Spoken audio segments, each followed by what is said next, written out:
Question दिया है, find the Nash equilibrium of the following pure strategy 2% variable sum game. ठीक है, player A player B के लिए एक चार्ट भी दे रखा है। ठीक है, तो पहले क्या करते हैं, आपको ये चार्ट समझा देते हैं कि ये होता क्या है, फिर ये स्टेटमेंट लिखना ही था इसलिए पहले से लिख दिया। ठीक है, पहले हम क्या करते हैं, इसको समझाते हैं। ठीक है, तो देखो प्लेयर ए प्लेयर बी। ठीक है, तो देखो अगर हम इसको देखें, पी के अंदर पहले नंबर कौन सा है, 9 है, और यहाँ पे पहला नंबर कौन सा है, 10 है। देखो ये एक पूरा सेल है, ये एक सेल है, ये एक सेल है, ये एक पूरा सेल है, और ये एक पूरा सेल है। ठीक है, तो हमारे पास कितने सेल हैं, हमारे पास 4 सेल हैं। ठीक है, और देखो जैसे आपने मैट्रिक्स में पढ़ रखा है ना, row column, first row first column, first row second column, वही वाला कॉन्सेप्ट यहाँ पे भी होने वाला है। इसको क्या बोल सकते हैं, पहला रो के अंदर है और पहला कॉलम है तो 1 1 बोल सकते हैं। इसको क्या बोल सकते हैं, पहला रो है दूसरा कॉलम तो 1 2 बोल सकते हैं। वही सभी कॉन्सेप्ट है। ठीक है, तो देखो इस पहले बॉक्स के अंदर देखते हैं, पहले सेल के अंदर देखते हैं, ये जो हमारे पास पहला नंबर 9 है, ये क्या प्लेयर ए का स्ट्रेटेजी है। मान लेते हैं कोई भी एक गेम चल रहा है, उसके अंदर प्लेयर ए ने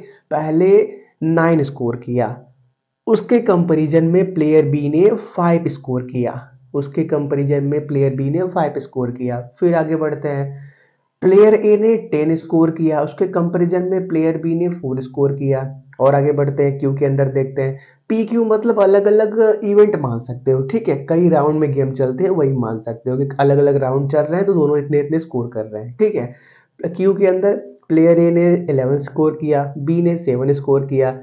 फिर फिर दूसरा कोई इवेंट हुआ, मतलब दूसरा कोई राउंड हुआ तो प्लेयर ए ने 3 स्कोर किया, प्लेयर बी ने 6 स्कोर किया। तो इसी का हमको नैश इक्विलिब्रियम बताना है। ठीक है, तो ये क्लियर हो गया, पहले पहले नंबर्स ए के हैं, दूसरे दूसरे नंबर्स बी के हैं। ऐसे समझ लो या रो कॉलम से समझ लो, दोनों सेम ही है। ठीक है, तो देखो अब स्टेटमेंट पहले कैसे लिखोगे, to find the Nash equilibrium. देखो ये सभी क्वेश्चन कुछ लेंदी नहीं है, बस आपको सर्कल करना, स्क्वायर बनाना है, इसलिए स्टेटमेंट लिख दोगे तो और अच्छा हो जाएगा। ठीक है, to find the Nash equilibrium of the given game circling the maximum payoff for player B. ठीक है, जो प्लेयर बी है उसके लिए जो मैक्सिमम पे ऑफ है, मतलब मैक्सिमम रिजल्ट है, उसको सर्कलिंग करेंगे, मतलब सर्कल करेंगे, जहां जहां पे भी मैक्सिमम पे ऑफ दिख रहा है उसको सर्कल करेंगे। ठीक है, इन ईच रो, इन ईच रो, रो कैसे ट्रेवल करते हैं हम, ऐसे रो ट्रेवल करते हैं। तो हमने क्या बोला, यहाँ पे ये क्या है, बी का रिजल्ट है, ये क्या है, बी का रिजल्ट, ये बी का, ये बी का रिजल्ट है। ठीक है, तो जहां जहां बी के आपके मैक्सिमम पे ऑफ दिखे, हर रो के अंदर उसको क्या करो, सर्कल करो। एक रो को कंपेयर करो, जो मैक्सिमम है उसको सर्कल करो, फिर दूसरे रो में कंपेयर करो, जो मैक्सिमम है उसको सर्कल करो। ठीक है, देखो लिखा है, that is the second entry in each row cell. हर सेल का जो सेकंड एंट्री है उसको क्या बोलते हैं, प्लेयर बी का आउटपुट बोलते हैं। ठीक है, तो देखो जैसे यहाँ पे देखते हैं, 5 को कंपेयर करो, 4 को कंपेयर करो, ये लिया मतलब अलग अलग राउंड बोल दिया, समझा दिया था। तो कौन सा ज्यादा है, 5, तो 5 को सर्कल कर दो। ठीक है, अब क्या करना, फॉलोइंग टेबल, ये टेबल फिर से एक बार बना देना नीचे, ये तो क्वेश्चन में दे रखा था ना रिजल्ट के लिए, अब फिर से ये टेबल बना देना। ठीक है, अब फिर क्या, 7 6 को देखो तो 7 ज्यादा है तो इसको सर्कल कर दो। मतलब क्या, अगर हम जैसे आपको ऑप्शन दे दें, ठीक है, मान लेते हैं अलग अलग राउंड के मैच हो चुके हैं, पहले में प्लेयर बी ने 5 स्कोर किया, दूसरे में 4 स्कोर किया। अगर उससे पूछा जाए कि तुम कौन से स्कोर के साथ जाना पसंद करोगे, तो वो क्या बोलेगा, मैं 5 के साथ जाना पसंद करूंगा क्योंकि वहां पे मेरा स्कोर ज्यादा है। और फिर दूसरा राउंड हुआ तो एक बार 7 स्कोर किया, एक बार 6 स्कोर किया, तो यहाँ पे भी वो 7 के साथ ही जाएगा। मैक्सिमम पे ऑफ मतलब जो रिजल्ट आपके फेवर में जाए वो वाला रिजल्ट। ठीक है, तो जो ज़्यादा रहेगा उसी के साथ जाओगे ना। ठीक है, तो 7 के साथ चला गया। और फिर क्या, at enclosing in square the maximum payoff for player A. और जो प्लेयर ए है उसके लिए जो मैक्सिमम पे ऑफ जहाँ जहाँ पे भी है उसको स्क्वायर से क्लोज करो, स्क्वायर से क्लोज करो। ठीक है, दैट लिखा भी है, that is the first entry in each column. ठीक है, first entry in each column, ये पहला कॉलम दूसरा कॉलम, पहला कॉलम दूसरा कॉलम, ये। ठीक है, चलो तो 9 और 11 को कंपेयर करो, कौन ज़्यादा है, 11 ज़्यादा है, इसको सर्कल कर दो। 10 3 को कंपेयर करो, कौन ज़्यादा है, 10, तो इसको सर्कल, सॉरी स्क्वायर, स्क्वायर कर दो, सर्कल नहीं स्क्वायर कर दो। अब देखो वो जगह ढूंढो जहाँ पे दोनों क्या है, मैक्सिमम है। ठीक है, जहाँ पे सर्कल भी प्रेजेंट है, जहाँ पे स्क्वायर भी प्रेजेंट है। ठीक है, तो कहाँ दिख रहा है आपको, यहाँ पे दिख रहा है। इसको हम क्या बोल सकते हैं, सेकेंड रो फर्स्ट कॉलम बोल सकते हैं, 2 1 बोल सकते हैं। ठीक है, तो हम क्या बोलेंगे, एक सेकंड को थोड़ा सा इसको हटा देते हैं रफ किससे करें, चलो इसी को ले लेते हैं। ठीक है, एक सेकंड को, कहाँ पे गया यार, एक मिनट,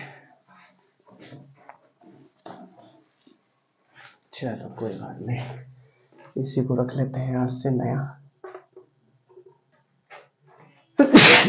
सॉरी सॉरी। ठीक है, तो देखो हम क्या बोलेंगे, since the cell 2 1 since the cell 2 1 has maximum payoff for both the players। ठीक है, क्या बोलेंगे, since the cell 2 1 second row first column का जो सेल है contains maximum payoff मतलब result for both players A and B, hence the Nash equilibrium is कौन सा होगा, QL होगा, QL and maximum payoff is 11/7 and maximum payoff is 11/7। ठीक है, दोनों चीज रिजल्ट आपको लिखना पड़ेगा। ठीक है, इसको नोट करो। क्वेश्चन भी वैसा ही है, हमको क्या करना है, प्लेयर ए प्लेयर बी के लिए नाइस इक्विलिब्रियम फाइंड करना है। ठीक है, तो आपको फिर से थोड़ा सा ग्राफ समझा देते हैं जो दे रखा है। तो देखो हमारे पास रो है, कॉलम है। ठीक है, इसको क्या बोलते हैं, cell cell cell cell cell बोलते हैं। ठीक है, कितने रो है हमारे पास, 2 रो हैं, और कितने कॉलम हैं, 2 कॉलम हैं।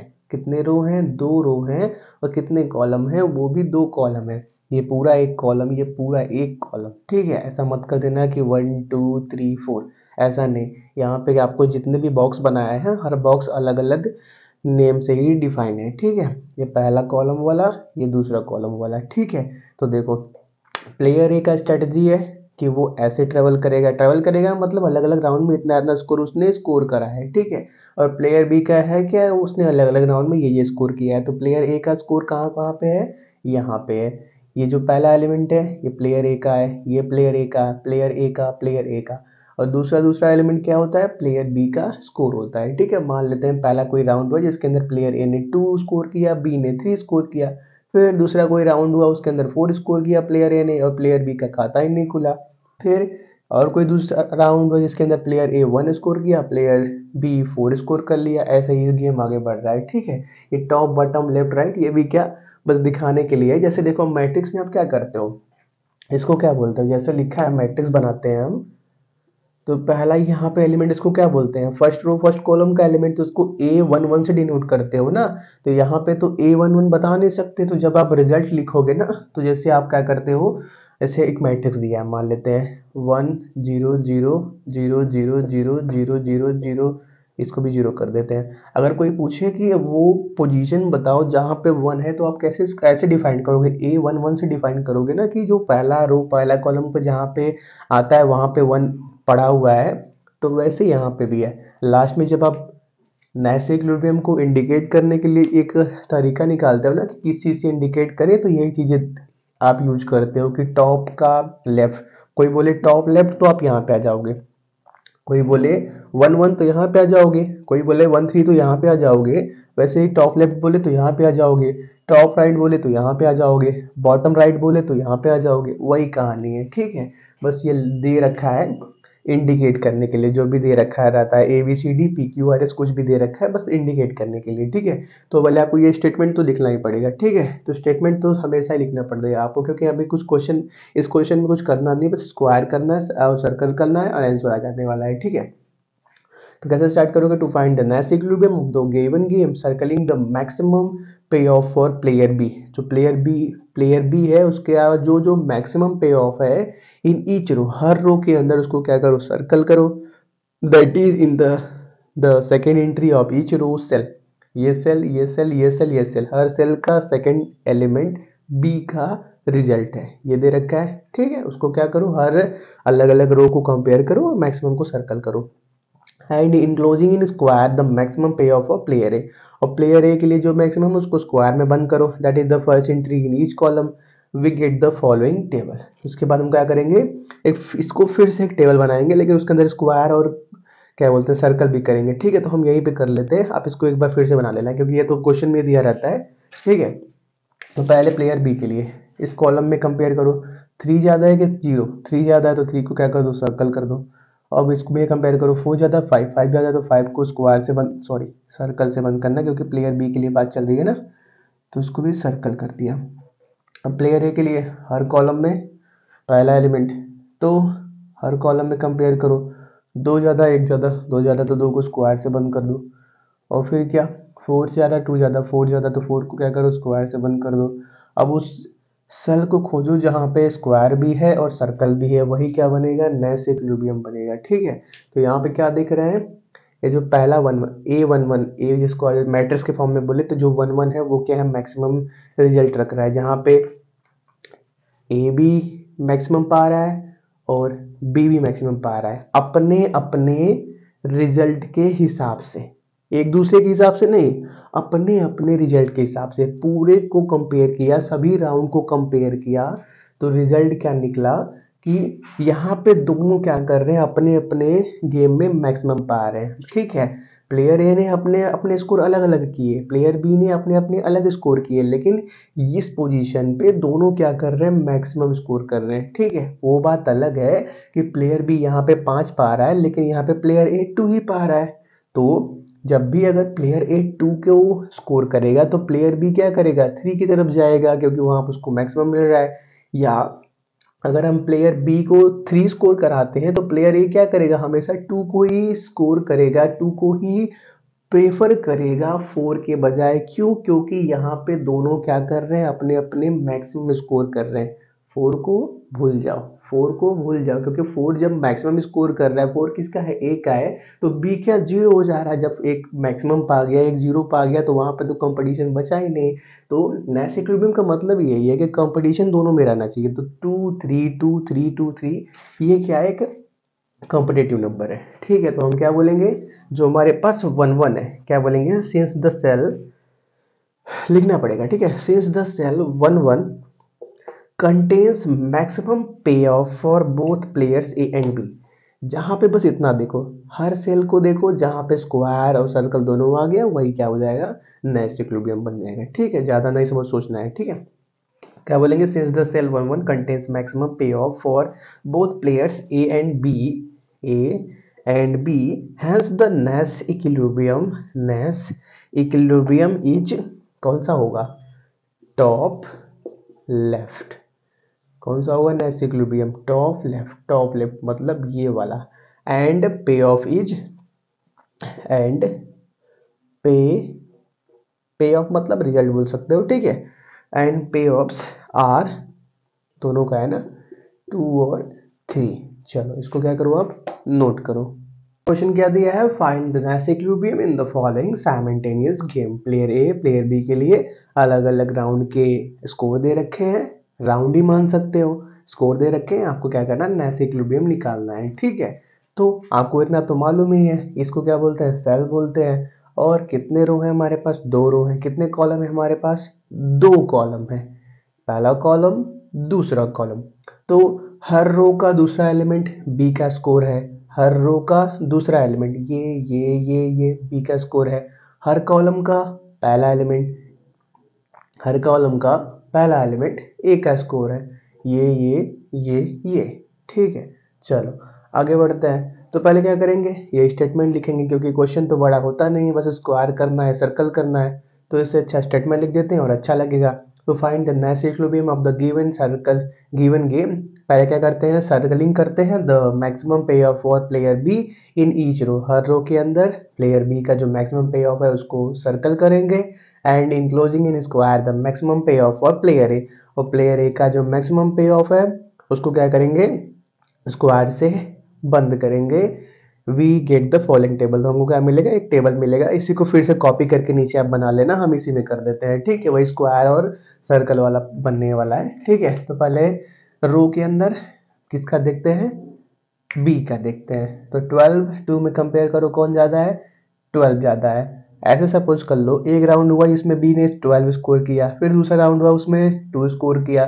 तो बी से पूछा जाए कि किस राउंड के साथ जाना चाहोगे, तो वो बोलेगा कि मैं पहले राउंड के साथ जाऊंगा क्योंकि उसमें अंदर मैंने 12 स्कोर किया था। ठीक है, ये हाई लो लेफ्ट राइट सिर्फ एक इंडिकेट करने के लिए कि कौन से सेल की बात हो रही है। जैसे इस सेल को कैसे डिफाइन करोगे, इस सेल को बारे में बताना तो कैसे बताओगे, इस सेल के बारे में आप बोलोगे लो लेफ्ट, लो लेफ्ट, रो कॉलम पड़ा है ना, वही कॉन्सेप्ट है। जैसे मैट्रिक्स में 2 क्रॉस 2 3 क्रॉस 3 है, बोल दिया जाए आप 2, पे पहुंचो तो कहाँ पहुंचोगे, सेकंड रो सेकंड कॉलम पे पहुंच जाओगे। वैसे यहाँ पे भी है। लो लेफ्ट का मतलब इस सेल की बात होगी, लो राइट का मतलब यहाँ पे आ जाओगे, वही है। ठीक है, बस इंडिकेट करने के लिए लो हाई राइट लेफ्ट दे रखा है। अब इसमें इंडिकेट कंपेयर करो 5 में 3 में, तो 5 ज़्यादा है तो यहाँ पे आगे। अब ए के लिए देखते हैं तो क्या करते हैं, हर कॉलम में कंपेयर करते हैं। 8 ज़्यादा 14 ज़्यादा 14 ज़्यादा, तो 14 को क्या करो, स्क्वायर करो। और -2 ज़्यादा 1 ज़्यादा, तो 1 ज़्यादा 1 को स्क्वायर करो। अब बस वो रो फाइंड कर लो, सॉरी वो रो नहीं, वो सेल फाइंड कर लो जहाँ पे दोनों सर्कल स्क्वायर दोनों प्रेजेंट है, वही क्या हो जाएगा, नैश इक्विलिब्रियम हो जाएगा। तो ये दिख रहा है, ये कौन सा है, फर्स्ट रो नहीं सेकंड रो है, फर्स्ट कॉलम। तो हम क्या बोलेंगे, since the cell 2 1 contains maximum payoff for both the players and A and B, since the cell 2 1 contains maximum payoff for player A and player B, इसको statement लिख देना। ठीक है, तो क्या बोलेंगे, hence the Nash equilibrium is कौन सा होगा, लो राइट। Nash equilibrium कौन सा होगा, लो राइट होगा। और पे ऑफ कौन सा होगा, एंड पे ऑफ्स आर कौन से होंगे, 14 और 5 होंगे। तो क्वेश्चन में कुछ करना होता नहीं है नैश इक्विलिब्रियम के, बस आपको फाइंड करना पड़ता है कि कौन से सेल के अंदर दोनों स्क्वायर और सर्कल दोनों प्रेजेंट है। ठीक है, इसको क्या करो, नोट करो। अगला क्वेश्चन में भी वही करना है हमको, प्लेयर ए प्लेयर बी के लिए नैश इक्विलिब्रियम फाइंड करना है। ठीक है, find the Nash equilibrium in the following simultaneous game, जहाँ पे प्लेयर ए यहाँ पे दिया है, प्लेयर बी वहाँ पे दिया है, और अलग अलग इवेंट दिए। इवेंट मतलब अलग अलग राउंड मान सकते हो। ठीक है, कि मान लेते हैं कोई पहला राउंड है जिसके अंदर प्लेयर ए ने 1 स्कोर किया, उसी राउंड में प्लेयर बी ने 2 स्कोर कर लिया। फिर कोई और राउंड हुआ, प्लेयर बी ने 0 स्कोर किया, बी ने 6 स्कोर कर लिया। फिर कोई और राउंड हुआ, जैसे यहाँ पे देखें प्लेयर ए ने 3 स्कोर किया, बी ने 7 स्कोर किया। तो ऐसे ऐसे अलग अलग राउंड दिए गए हैं, ऐसा मान सकते हो। अब आपको बस नैश इक्विलिब्रियम फाइंड करना है। ठीक है, तो पहले स्टेटमेंट वही लिख लेते हैं कि to find the Nash equilibrium of the given game, circling the maximum payoff for player B in each row। player B का जो मैक्सिमम पे ऑफ है हर रो के अंदर उसको सर्कल करते हैं, and enclosing in the square the maximum पे ऑफ ऑफ प्लेयर ए, और प्लेयर ए का जो मैक्सिमम पे ऑफ है उसको स्क्वायर से इनक्लोज करते हैं, जहाँ पे सेम मिल जाएगा उसको क्या हो जाएगा, उसी के हेल्प से हम नैश इक्विलिब्रियम निकाल लेंगे। ठीक है, तो पहले कितने रो हैं हमारे पास, 3 रो हैं। तो वो हर रो के अंदर क्या करते हैं, पहले प्लेयर बी का मैक्सिमम आउटपुट को सर्कल करते हैं। ठीक है तो देखो 2 6 7 कौन सा ज़्यादा है, 7, तो इसको सर्कल करो।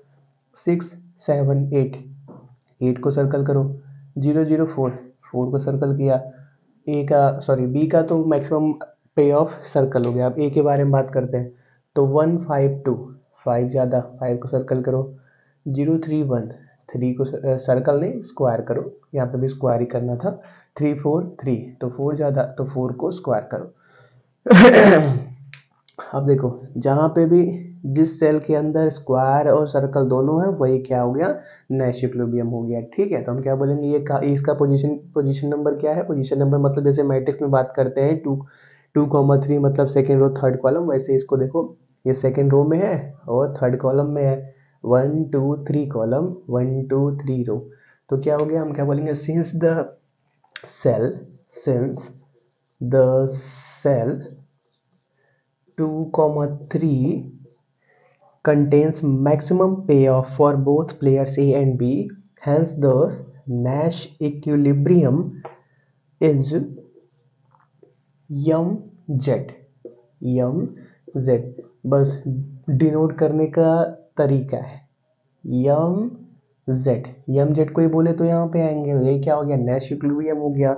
एंड द पे ऑफ्स कितने हमारे पास, 4 और 8 है। ठीक है, आप क्या करो, इसको नोट करो।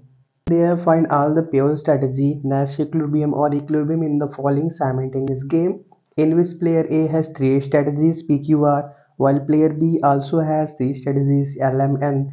The payoff matrix is as follows। ये payoff matrix दे रखा है। ठीक है, also explain why action pair QM cannot be Nash equilibrium। ठीक है, चलो इस क्वेश्चन में 2 चीज़ें करनी है। पहले हमको नैश इक्विलिब्रियम बनाना है, फिर चेक भी करना है कि जो एक्शन पेयर QM है वो नेश इक्विलिब्रियम क्यों नहीं हो सकता है, ठीक है। तो पहले क्या करते हैं, स्टार्ट करते हैं।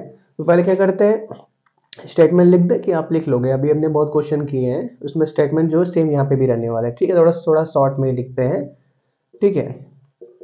चलो ऊपर से ही लिखते हैं, सॉल्यूशन। पहले क्या करते हैं, इनसर्कल करते हैं प्लेयर बी का मैक्सिमम पे ऑफ और स्क्वायर करते हैं प्लेयर ए का मैक्सिमम पे ऑफ, ठीक है। इनसर्कलिंग द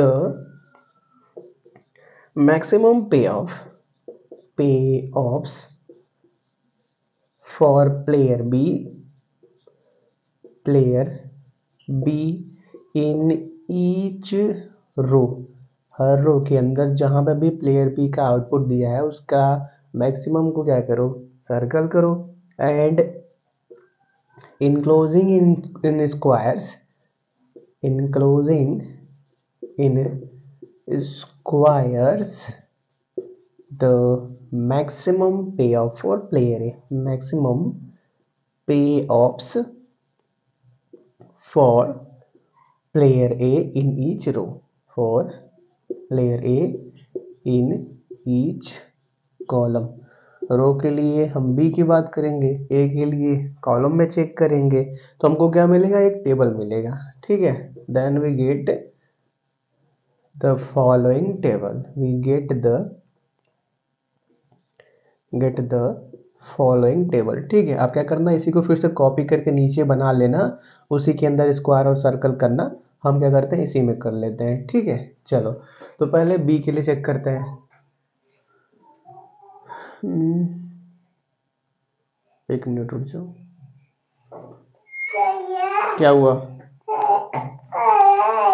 पेन है, जाओ जाओ जाओ मम्मा के पास जाओ, चले जाओ, हम बंद कर देते हैं, जाओ। हाँ जाओ, तुम जाओ जाओ, चप्पल पहन लेना, जाओ। हाँ जाओ जाओ।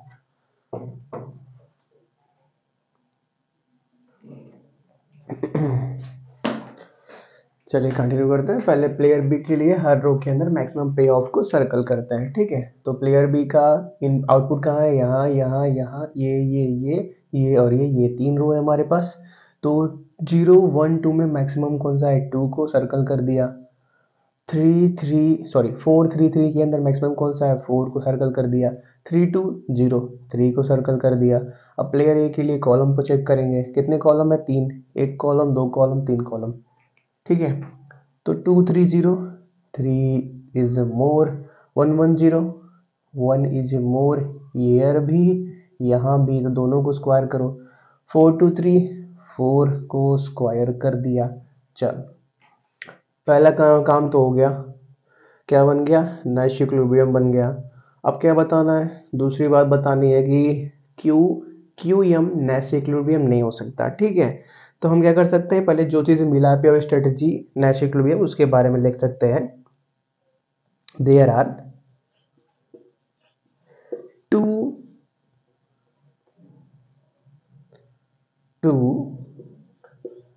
प्योर स्ट्रेटजी का स्पेलिंग क्या होता है, RT होता है ना, हाँ RT strategy GY Nash equilibrium, ठीक है। हमारे पास दो प्योर स्ट्रेटजी नैश इक्विलिब्रियम है, एक कौन सा QL, एक कौन सा एक कौन सा QL, एक कौन सा PN, ठीक है। दोनों ही हो सकते हैं, ठीक है। पहला लिखते हैं PN, उसका पे ऑफ कितना है,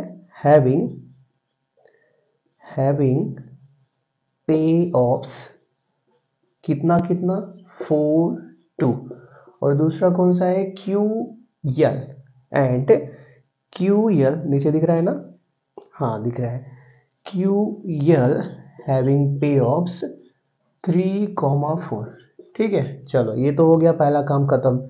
अब दूसरा क्या चेक करना है, QM को चेक करना है। तो क्या करते हैं, consider the action pair QM, consider the action pair QM, ठीक है। चलो तो देखो, अगर हम बात करते हैं प्लेयर ए के बारे में, ठीक है। अगर हमारे पास प्लेयर ए क्यू स्ट्रेटेजी को चूज करता है, प्लेयर ए का स्ट्रेटेजी क्या है, P Q R, player B का स्ट्रेटेजी क्या है, यल एम एन। तो अगर इफ प्लेयर ए क्या करता है, क्यू स्ट्रेटेजी को चूज करता है, मतलब क्या वो 3 1 2 में से कौन सा चूज करता है, 3 को चूज करता है, क्योंकि 3 क्या है उसके लिए मैक्सिमम है, 3 क्या है उसके लिए मैक्सिमम है। तो उस सिचुएशन में जो आपका प्लेयर बी है वो कौन सा स्ट्रेटेजी चूज करेगा, 4 को चूज करेगा। हम क्या चाहते हैं, दो प्लेयर भिड़ रहे हैं, प्लेयर ए और प्लेयर बी, तो दोनों क्या चाहेंगे, अपना अपना बेस्ट ही ना एक दूसरे के सामने रखना चाहेंगे। अलग अलग राउंड के मैच हो रहे हैं, तो क्या करेंगे, वो हमेशा बेस्ट ही देना चाहेंगे, तो वो हमेशा बेस्ट ही चूज करेंगे। तो प्लेयर ए अगर क्यू को चूज कर रहा है, मतलब 3 को चूज कर रहा है, तो प्लेयर बी क्या करेगा, 4 को चूज करेगा। वो क्यों 3 को चूज करेगा, 3 को चूज करेगा तो वो कम हो जाएगा ना, वो क्या हो जाएगा, अपने बेस्ट से कम हो जाएगा। तो बेस्ट से कम क्यों देगा भाई, जब उसके पास 4 बड़ा हुआ है, 4 बना हुआ है स्कोर, तो वो 4 को चूज करेगा। तो क्या बोलेगा वो कि मैं क्या कर सकता हूँ, यम को ना चूज करके 4 को चूज कर सकता हूँ। मतलब प्लेयर बी के पास रिजल्ट को डेविएट करने की टेंडेंसी है, इसी वजह से जो क्यू यम है वो क्या नैश इक्विलिब्रियम नहीं बन सका। क्यों, क्योंकि यहाँ पे जो 3 है प्लेयर बी का स्कोर, वो क्या है, कम है यहाँ के स्कोर से।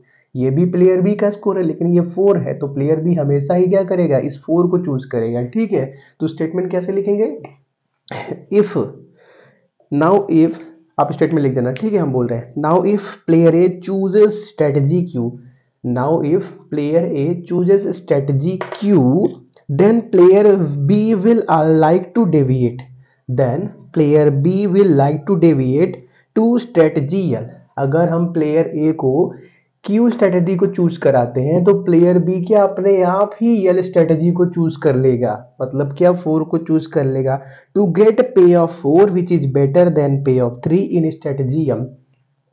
क्या बोला, टू गेट पे of 4 which is better than पे of 3 in strategy Yama.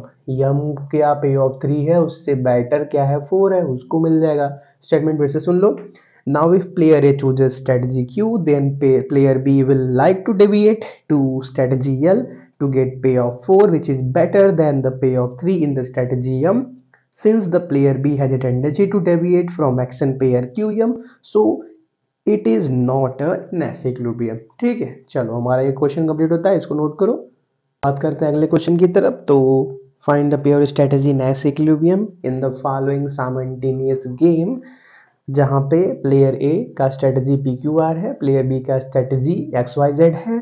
Also explain why the action pair R Y is not a Nash equilibrium. ठीक है, तो पहले हम इसका प्योर स्ट्रेटजी नैश इक्विलिब्रियम में निकाल लेते हैं, फिर जो दूसरा पार्ट है उसको देख लेंगे। ठीक है, तो पहले क्या करते हैं, प्लेयर बी के मैक्सिमम पे ऑफ को सर्कल करते हैं हर रो के अंदर, और फिर क्या, प्लेयर ए के मैक्सिमम पे ऑफ्स को स्क्वायर करते हैं हर कॉलम के अंदर।